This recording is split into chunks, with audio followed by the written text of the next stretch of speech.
দেখো প্রথম অধ্যায়ের পৃষ্ঠা নাম্বার 4-এ দেখো নিচের বর্গমূল সহ কয়েকটি পূর্ণ বর্গ সংখ্যার একটি তালিকা দেওয়া হলো। দেখো বর্গ সংখ্যা কত 1, তাহলে এটা বর্গমূল কত হবে 1 হবে। বর্গ সংখ্যা 4, তো এটা বর্গমূল কত 2 হবে। বর্গ সংখ্যা 9, এটার বর্গমূল হবে 3। 16 বর্গমূল হবে 4। 25 বর্গমূল হবে 5। 36 বর্গমূল হবে 6। 49 বর্গমূল হবে 7।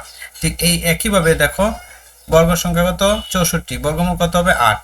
তাহলে 225-এর কত হবে 15। একইভাবে 21 পর্যন্ত দেখো 21 441 এর বর্গ সংখ্যা কত, বর্গমূল ছিল কত বা বর্গমূল হবে কত 121। এখানে বর্গমূল প্রকাশের জন্য এই রোট, এটাকে বলে রোট, এই চিহ্নটি ব্যবহার করা হয়।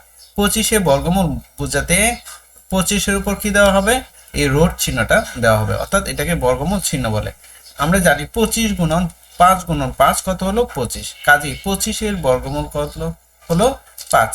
কয়েকটি বর্গ সংখ্যার বর্গমূলের তালিকা তৈরি করো। তো এখান থেকে আমরা ঠিক একইভাবে বর্গমূলের তালিকা এভাবে তৈরি করতে পারি। এখানে যেরকম আমরা 25 দিয়েছি, তারপরে এখানে কত দিতে পারি 13 দিতে পারি, 12 11 যে কোনো সংখ্যা দিতে পারি। এখন বলছে মৌলিক গুণনীয়কের সাহায্যে বর্গমূল নির্ণয় করো। ওকে, তো 16-কে মৌলিক গুণনীয়কে বিশ্লেষণ করে পাই। 16-কে আমরা কিভাবে ভাঙতে পারি, দেখো 2 দোকানে কত 4, 4 দোকানে 8, 8 দোকানে কত 16। এখন আমাদেরকে করতে হবে কি, জোড়ায় জোড়ায় ব্র্যাকেটে দিতে হবে। এক জোড়া 2-কে এক ব্র্যাকেটে, পরের জোড়া 2-কে একটা ব্র্যাকেটে দিলাম। তো প্রতিটি জোড়া থেকে একটি করে গুণনীয়ক পাই। এই জোড়া থেকে একটা গুণনীয়ক মানে 2 নিব, আর এখান থেকে একটি 2 নিব, তো 2 এ 2 কত হলো 4 হলো। সুতরাং 16 এর বর্গমূল হবে কত 4।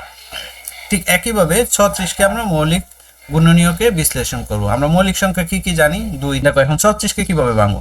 36-কে এই যে 36-কে আমরা প্রথমে 2 দিয়ে ভাগ করেছি, কত পেয়েছি 18। 18-কে 2 দিয়ে ভাগ করেছি, কত পেয়েছি 9। 9-কে 3 দিয়ে ভাগ করেছি, কত পেয়েছি 3 পেয়েছি। 3 থেকে 9। এখন জোড়ায় জোড়ায় সাজাবো। এই 2 2 হচ্ছে এক জোড়া, ঠিক আছে। এই 2 2 কি এক জোড়া লিখলাম। তারপরে আর কি আছে 3 আর 3, এটাকে এক জোড়ায় লিখলাম। ওকে, প্রতি জোড়াকে ব্র্যাকেটের ভিতরে দিতে হবে। এখন প্রতি জোড়া থেকে একটি করে গুণনীয়ক নিয়ে পাই। তো এখান থেকে কত নিলাম 2, এখান থেকে নিলাম কত 3, তো 3 দোকানে কত 6। সুতরাং 36-এর বর্গমূল কত হবে 6 হবে। এবার লক্ষ্য করি মৌলিক গুণনীয়কের সাহায্যে কোনো পূর্ণ বর্গ সংখ্যার বর্গমূল নির্ণয় করার সময় প্রথমে প্রদত্ত সংখ্যাটিকে মৌলিক গুণনীয়কে বিশ্লেষণ করতে হবে। এরকম ভাবে কি করতে হবে, মৌলিক গুণনীয়কে বিশ্লেষণ করতে হবে। তো প্রতি জোড়া থেকে একই গুণনীয়ককে একসাথে পাশাপাশি লিখতে হবে, যেরকম আমরা 2-কে 2 এর পাশে লিখেছি। তো প্রতি জোড়া থেকে এক জাতীয় গুণনীয়কের পরিবর্তে একটি গুণনীয়ক লিখতে হবে। এখানে কত এক জোড়া থেকে আমরা একটা লিখেছি। তো প্রাপ্ত গুণনীয়কগুলোর ধারাবাহিক গুণফল নির্ণয় করতে হবে। প্রতি জোড়া থেকে এখান থেকে একটা 2 নিয়েছি, এখান থেকে একটা 3 নিয়েছি, নিয়ে 2টাকে কি ধারাবাহিকভাবে গুণ করতে হবে, তো গুণফল বের করতে হবে। ওকে, পৃষ্ঠা নাম্বার 5-এ দেখো এখানে আমাদের কিছু কাজ দেওয়া আছে। 3136 এর বর্গমূল নির্ণয় করি। দেখো এটা কিভাবে বর্গমূলটা নির্ণয় করবো, এটা হচ্ছে মৌলিক গুণনীয়কের সাহায্যে। আমরা জানি কি 2 হচ্ছে মৌলিক সংখ্যা, আর এটা শেষ সংখ্যা কত 6। 6 থাকাতে অর্থাৎ শেষের অঙ্ক যদি জোড় থাকে তাহলে সেই সংখ্যাটা 2 দিয়ে ভাগ যাবে। দেখো 3136, এটাকে 2 দিয়ে ভাগ করেছি, কত হয়েছে 1568 হয়েছে। 1568-কে 2 দিয়ে ভাগ করেছি 784 হয়েছে। তারপরে দেখো 292-কে আবার 2 দিয়ে ভাগ করেছি, কত হয়েছে 196 হয়েছে। 196-কে আবার 2 দিয়ে ভাগ করেছি, কত হলো 98 হলো। 98-কে 2 দিয়ে ভাগ করেছি, কত 49। দেখো 49 শেষে আছে কত 9 আছে। শেষে 9 থাকলে আমরা কত দিয়ে দিব 7 7 কত 49। এখন দেখো এই এত সমান কি পেলাম 3136 সমান এই যে এই 2 থেকে শুরু করে 7 এই পর্যন্ত সব কয়টি অঙ্ক আমরা এখানে গুণ করব। সব কয়টা গুণফলই হচ্ছে কত 3136। এটা করার পর পরবর্তীতে প্রতি জোড়া জোড়া নিয়ে আমরা একটা ব্র্যাকেটে দিব এবং আলাদা করব। এই যে এখানে আছে এক জোড়া, এখানে আছে এক জোড়া, এখানে আছে কি এক জোড়া, তো এই 7 7 হচ্ছে এক জোড়া। ওকে, নেওয়ার পর দেখো এই প্রতি জোড়া থেকে একটি করে সংখ্যা নিব। আর আমরা এই জোড়া থেকে আমরা এখানে 2 নিয়েছি, পরের জোড়া থেকে 2 নিয়েছি, পরের জোড়া থেকে 2 নিয়েছি, পরের জোড়া থেকে আমরা কত 7 নিয়েছি। এখন এই সব কয়টা কি করব গুণ করব। গুণ করলে কত হবে 56 হবে। গুণনীয়কের সাহায্যে 1024 1849 এর বর্গমূল নির্ণয় করি। এখন ঠিক একইভাবে আমরা 1024 এবং 1899 এর বর্গমূল নির্ণয় করব। একে 3 আছে ভাগের সাহায্যে বর্গমূল নির্ণয় করি। একটি উদাহরণ দিয়ে ভাগের সাহায্যে বর্গমূল নির্ণয়ের পদ্ধতি দেখানো হলো। খুবই সিম্পল, ভয়ের কিছু নেই। 2304 এর বর্গমূল নির্ণয় করি। দেখো এই প্রথম কি করবো, আমরা সংখ্যাটা লিখবো। এই যে প্রথমে সংখ্যাটা লিখেছি, তো ডান দিক থেকে দুই অঙ্ক নিয়ে জোড়া করি, প্রত্যেক জোড়ার উপর রেখা চিহ্ন দিই। এই যে ডান দিক থেকে জোড়ায় জোড়ায় কি করব, দুই অঙ্ক নিব এবং প্রত্যেক জোড়ার উপর রেখা চিহ্ন দিব। তারপরে ভাগের সময় খাড়াভাবে দাগ দেওয়া হয়, ডান পাশে তজুব একটা খাড়া দাগ। এই যে এই খাড়া দাগটার কথা বলা হয়েছে, আমরা একটা খাড়া দাগ দিলাম। প্রথম জোড়াটি 23, 23-এর পূর্ববর্তী বর্গ সংখ্যা কত হচ্ছে 16।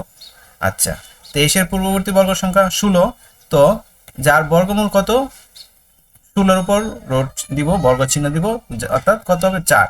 খাড়াভাবে ভাগের ডান পাশে 4 লিখি। দেখো এখানে কত আমরা দিয়েছি, 4 দিয়েছি, কারণ 4 ছাড়া কত 16, এখানে 16 দিয়েছি। এখন যদি 5 দিতাম তাহলে কত হতো, 5 5 25, 25 হলে 23 থেকে বড় হয়ে যায়, সেজন্য আমরা 5 না দিয়ে 4 দিয়েছি।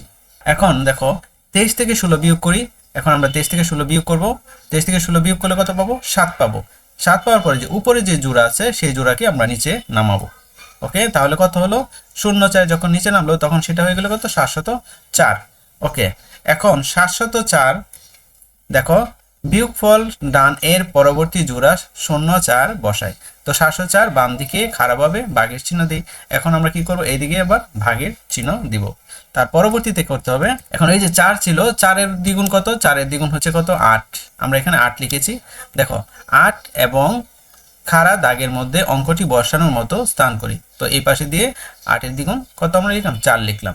এখন কি করব, দেখো একটি এক অঙ্কের সংখ্যা খুঁজে বের করি, যাকে 8 এর ডান পাশে বসিয়ে প্রাপ্ত সংখ্যাকে ওই সংখ্যা দ্বারা গুণ করলে 704 এর সমান বা অনূর্ধ্ব, মানে কমপক্ষে 704 পাওয়া যাবে, এর আগের সংখ্যাটি পাওয়া যাবে। এক্ষেত্রে 8 হবে।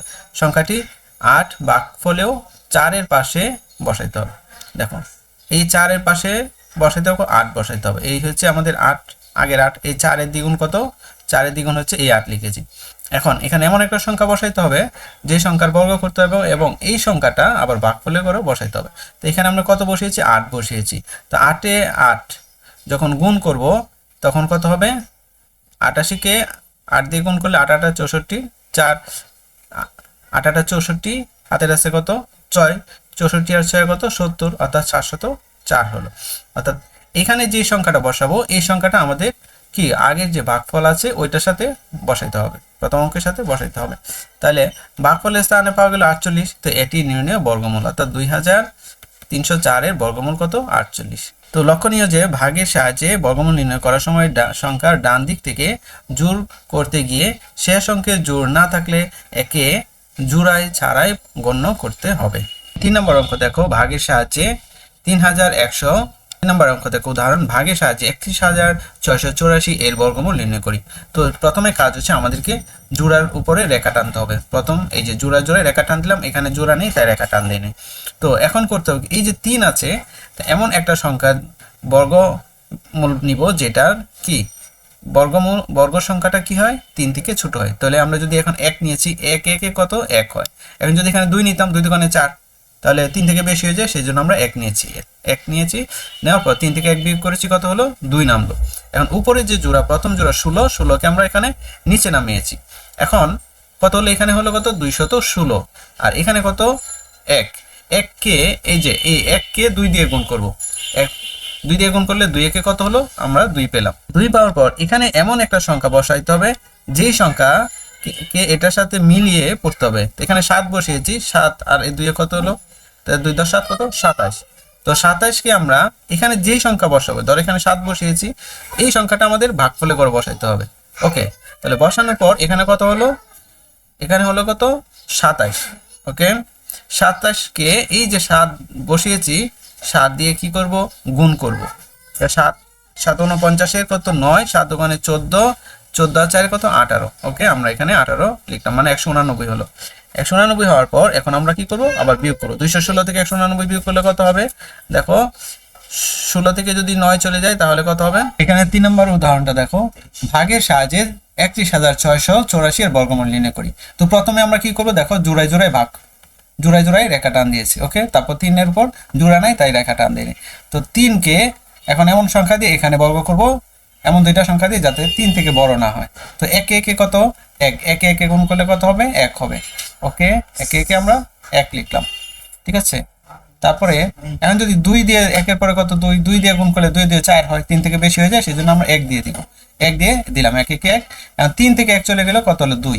ওকে, এখন পরে কাজ হচ্ছে এই 1 কে আমরা 2 দিয়ে গুণ করব, অর্থাৎ 1 কে 2 দিয়ে গুণ করলে কত হবে, 2 একে 2।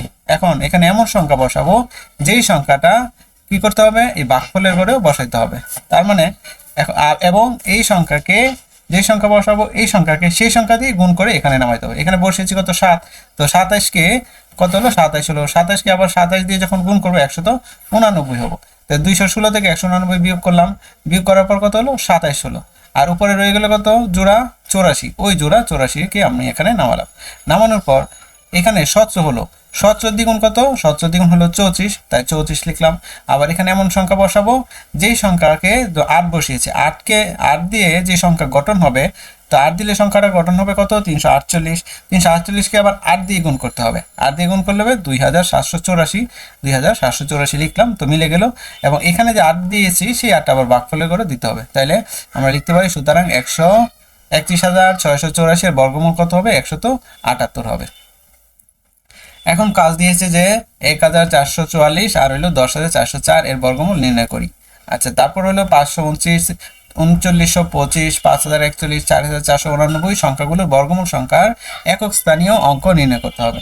আচ্ছা, তার মানে এই সংখ্যাগুলোর আগে কি করতে হবে, আমাদের বর্গমূল বের করতে হবে, বের করে পরে একক স্থানীয় অঙ্কটা কত হয় সেটা আমরা দেখব।